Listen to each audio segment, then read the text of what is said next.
no conozcan Polkadot y Kusama puedan hacerse una idea desde lo más básico. Muchas gracias, Emi. Por favor, vamos a presentar el material que nos ha preparado Emilia el día de hoy, si sois tan amable.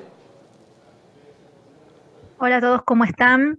Bienvenidos, mi nombre es María Emilia Jiménez y voy a estar dándoles a todos este tema que es el ABC de Polkadot y Kusama. Este tema va a ser abordado de una forma muy sencilla para que todas las personas, sin importar el nivel de conocimiento que tengan, puedan entender y disfrutar de estos conceptos. ¿Qué es la blockchain? En el mundo de hoy en día, nosotros necesitamos producir, gestionar y almacenar una gran cantidad de información todos los días y en todo momento. Este trabajo inició haciéndolo las personas de forma manual. Entonces, esto significaba, por supuesto, lentitud, ineficiencia y corrupción.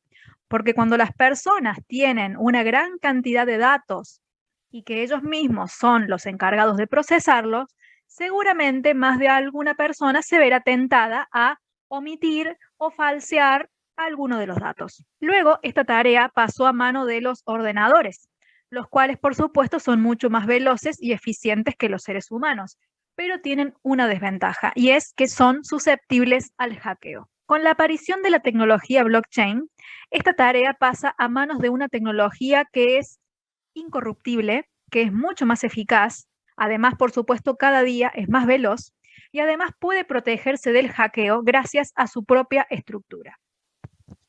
Blockchain o cadena de bloques. Aquí tienen una imagen donde se pueden ver varios bloques unidos entre sí. Entonces, de esta forma, se termina formando lo que es una cadena de bloques. Vamos a explicar esto haciendo un paralelismo con lo que es el sistema bancario tradicional. Supongamos que aquí está el resumen de todas las transacciones que se han realizado en un día en el banco X. Entonces, aquí están anotados en forma de lista todas las operaciones, transferencias de dinero que han sido realizadas. ¿Quiénes son los que tienen acceso a esta información? Los gerentes del banco o el dueño del banco. Pero los usuarios, los clientes, no tienen acceso a esta información. En el caso de la cadena de bloques, también está esta misma información. Es decir, que tenemos un listado de todas las transacciones realizadas en un periodo de tiempo, se muestra el emisor, el receptor, la fecha, la cantidad transferida, etc. Pero hay otra información que tienen las cadenas de bloques y que las transacciones que se realizan en los bancos no la tienen. Y eso es el hash. El hash es un número con el cual se identifica cada uno de los bloques. Este número es único y es irrepetible. Para hacer un paralelismo nuevamente con el sistema bancario, en este banco X, todas las transacciones se asientan en diferentes hojas y esas hojas forman un libro. Si tuviésemos que ponerle número a esas hojas de cada libro, le pondríamos número de hoja 1, hoja 2, hoja 3, hoja 4. Pero en este caso, este hash es un número mucho más complejo. Es que este número se genera con la información que se contiene en cada bloque. Cada uno de estos bloques es diferente, porque no van a ser las mismas transacciones las que se realicen un día que las que se realicen al día siguiente o en diferentes horarios de un mismo día. Entonces, con toda esta información que se contiene en el bloque, se genera un código único. Este es un código alfanumérico que es bastante extenso. Vamos a dar un ejemplo. Supongamos que este es el número de hash. Estoy dando un ejemplo al azar. Bien.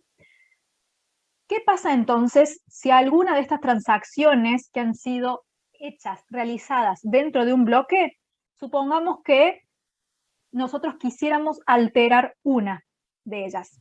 Es decir, que quisiéramos corromper la información. Supongamos que la tercera transacción la quiero eliminar, la quiero borrar o la quiero modificar. El hash cambiaría. Supongamos que el número 2 entonces desaparece. Entonces ese hash deja de ser el que era antes, se cambia.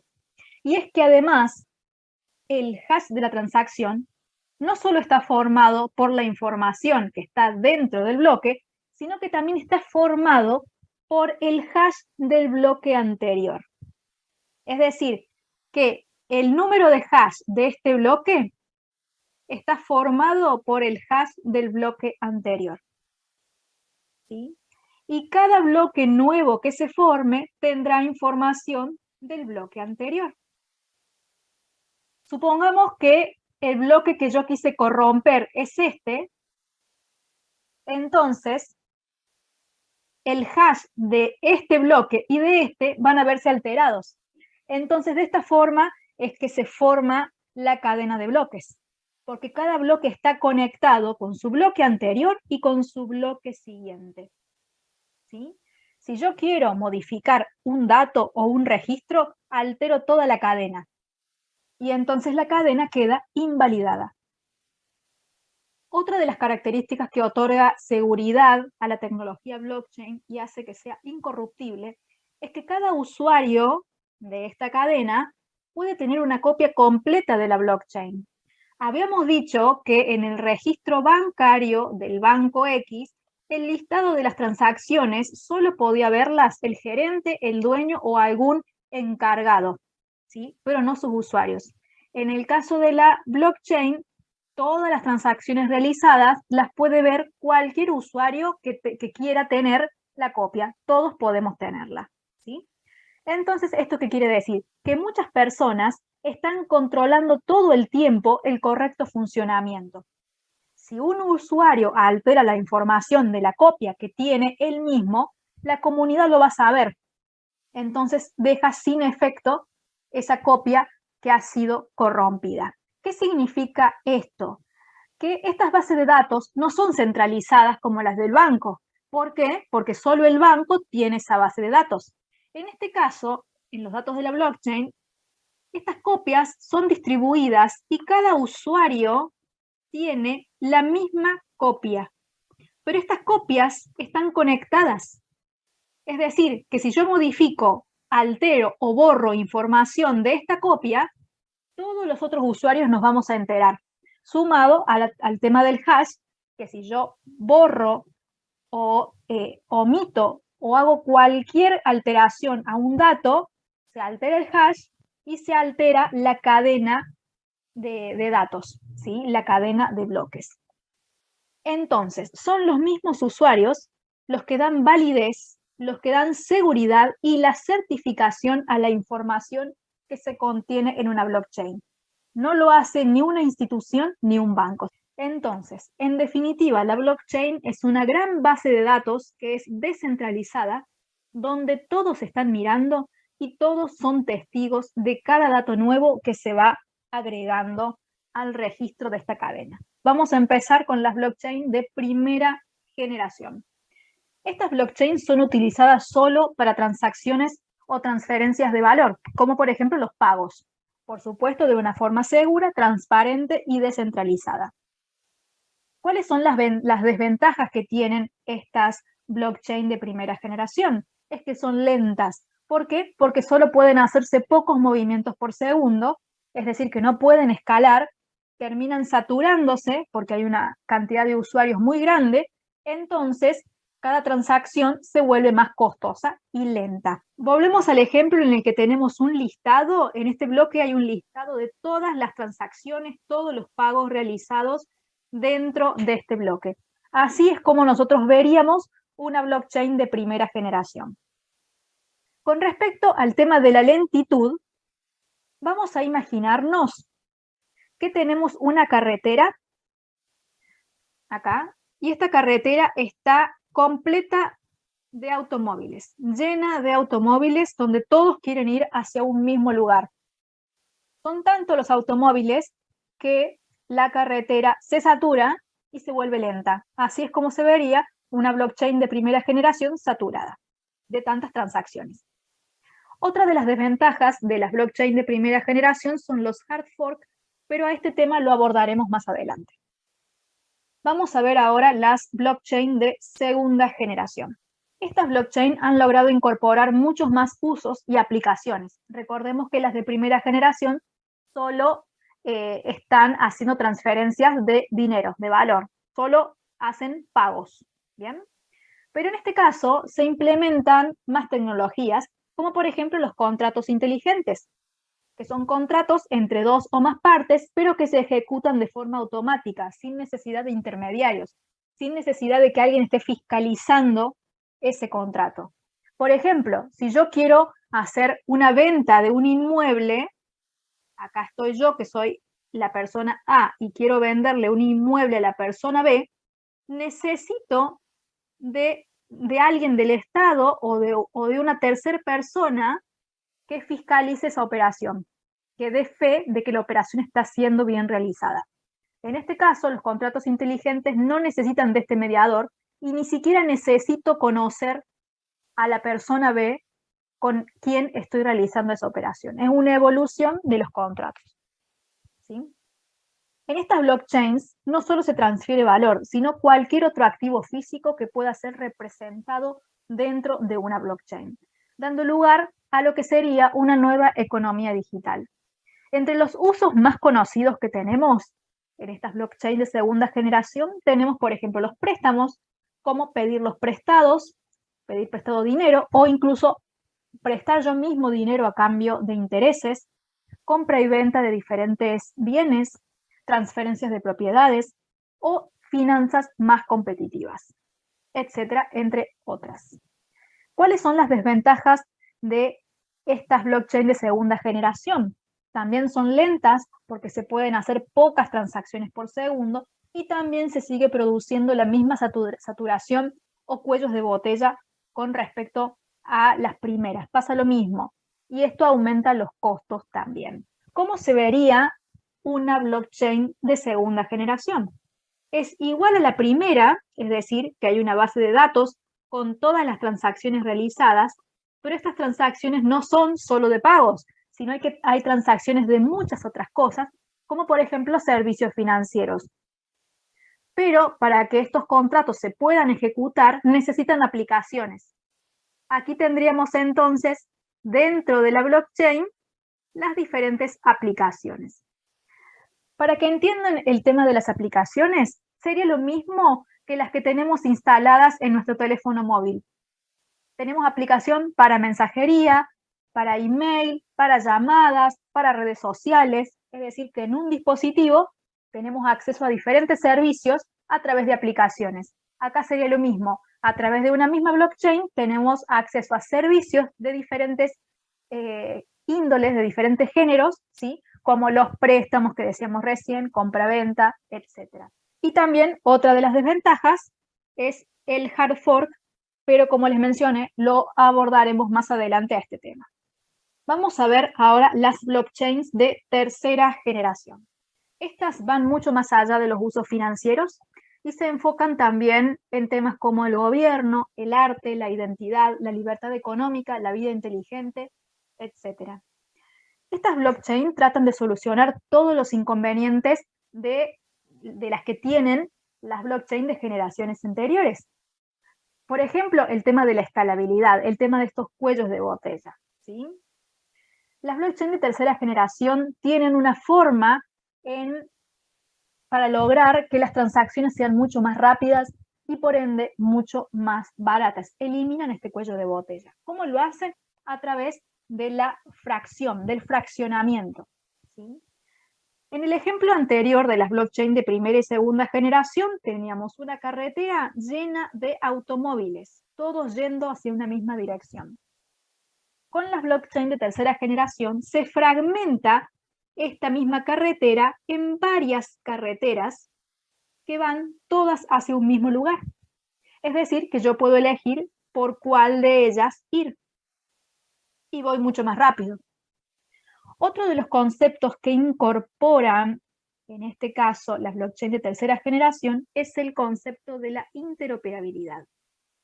Polkadot y Kusama es la red de prueba de Polkadot, introducen este concepto porque su objetivo es crear una red de redes, el Internet de las blockchain, siendo un núcleo que las conecta, las intercomunica y les brinda seguridad.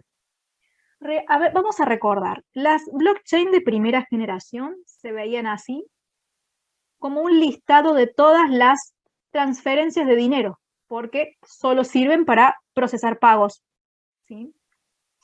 Las blockchain de segunda generación teníamos todo el listado de todas las transacciones, que no solo eran pagos, sino que también teníamos diferentes aplicaciones a través de las cuales podíamos acceder a diferentes servicios, como por ejemplo los servicios financieros que habíamos mencionado, ¿sí?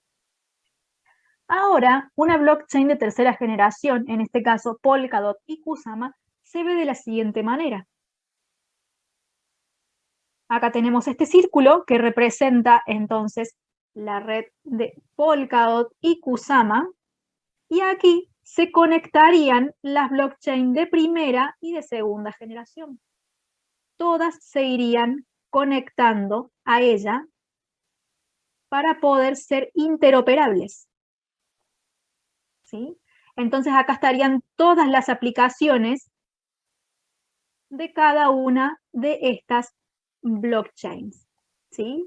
O las transacciones de pagos de aquellas que sean de primera generación.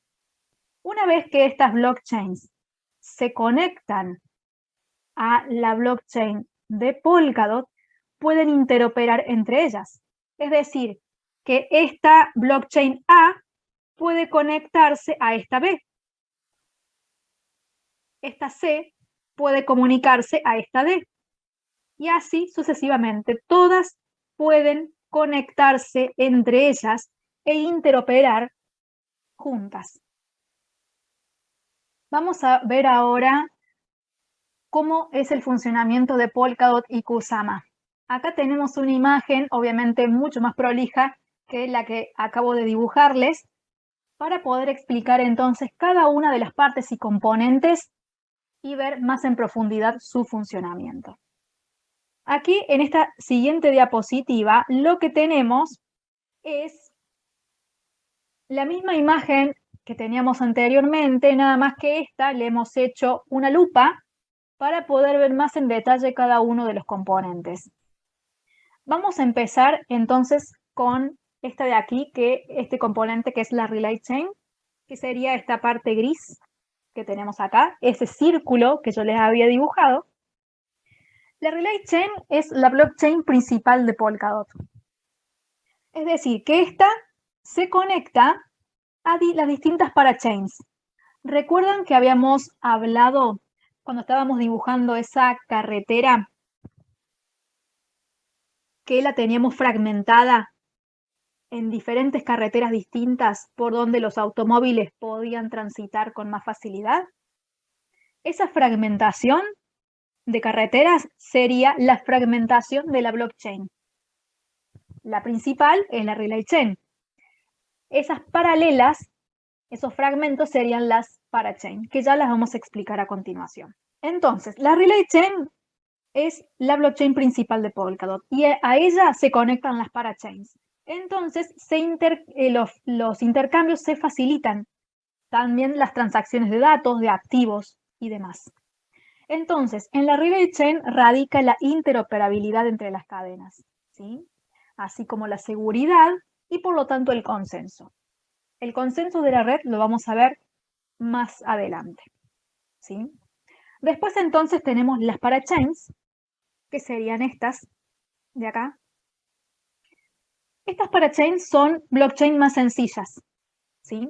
Que se ejecutan en paralelo con la blockchain principal, que es la Relay Chain. Las parachain permiten también, además de hacer las transacciones de forma paralela, hacen de Polkadot que sea realmente un sistema escalable y seguro, porque gracias a ellas no se generan los cuellos de botella. Además, permiten algo muy importante, que es la especialización, distinto a lo que ocurre con las blockchain de uso general o las de segunda generación. Recordemos que en las de segunda generación, en una misma blockchain, teníamos diferentes aplicaciones, pero cada una de estas aplicaciones son diferentes entre sí y sirven para cosas distintas. Entonces, una misma blockchain tiene que hacerse cargo de todas estas aplicaciones. Bien. En cambio, en las parachains existe una blockchain para cada aplicación. Entonces, esto es lo que da velocidad. Después tenemos las parathreads, que son estas de acá. Estas son parachains de pago por uso. Resultan una opción rentable para blockchains que no necesitan una conectividad continua. ¿A qué me refiero con esto? Las parachains, que son estas de acá, necesitan estar permanentemente conectadas porque están todo el tiempo realizando transacciones. En cambio, las parathreads solo se conectan para realizar una transacción, pero cuando no están realizando, se desconectan. Bien. Por último, tenemos los puentes, que sería este de acá en la imagen. Estos puentes facilitan que las parachains de Polkadot se conecten y se comuniquen con blockchains independientes, como las que decíamos de generación 1 o generación 2, o acá en este ejemplo Bitcoin, Ethereum, etc.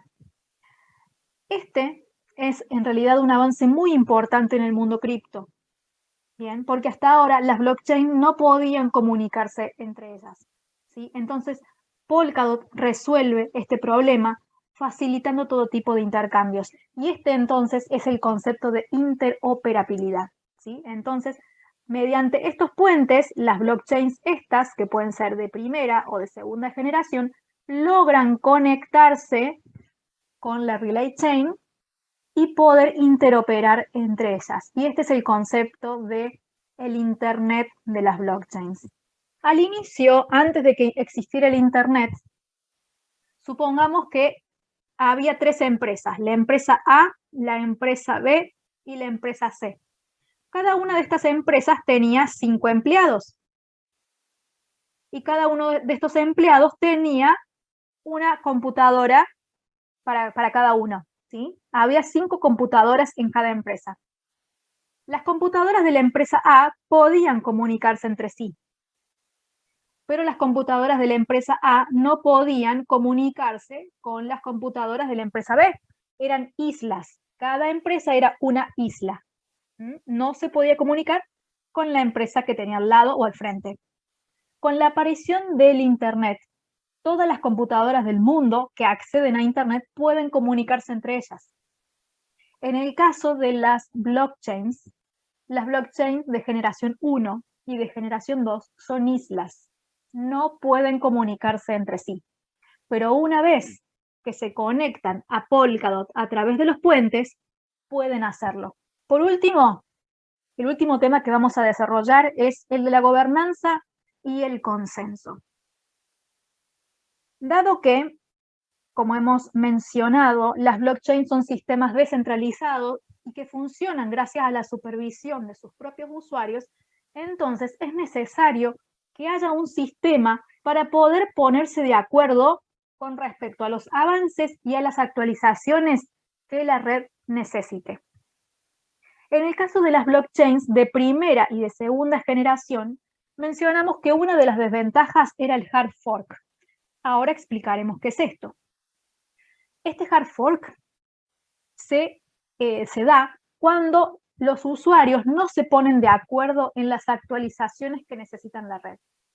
Entonces, algunos usuarios actualizan la base de datos y otros no. Entonces se crean dos redes diferentes y por lo tanto una separación de la comunidad. ¿Cómo es esto? Habíamos dicho que los bloques se van uniendo entre sí formando una cadena. Pero en el momento en que la red se actualiza, si algunos usuarios toman esta actualización y otros no, entonces hay una bifurcación, un quiebre. Y entonces empiezan a haber dos redes diferentes que entre sí no son compatibles. ¿Comparten un pasado en común? Por supuesto que sí, pero a partir de este quiebre, de este hard fork, de esta bifurcación, de esta ruptura, se forman dos redes independientes que no conviven más entre ellas. Son incompatibles, ¿sí? En el caso de Polkadot, tiene un sistema de toma de decisiones que es mucho más eficiente, ¿sí? Cuando se propone algún avance o alguna actualización, entonces se llama a la votación. Una vez que ya se sabe el resultado de esta votación, entonces la red se actualiza por completo. Entonces no se produce esta separación o este hard fork.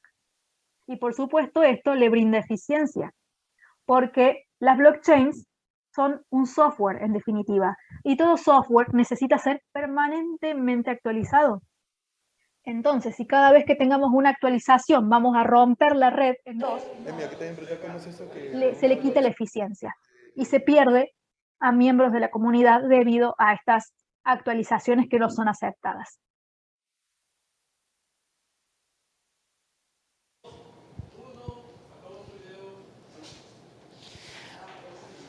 Wow, Emi, de verdad que he quedado con el cerebro dándome vueltas porque han sido temas que son realmente bonitos.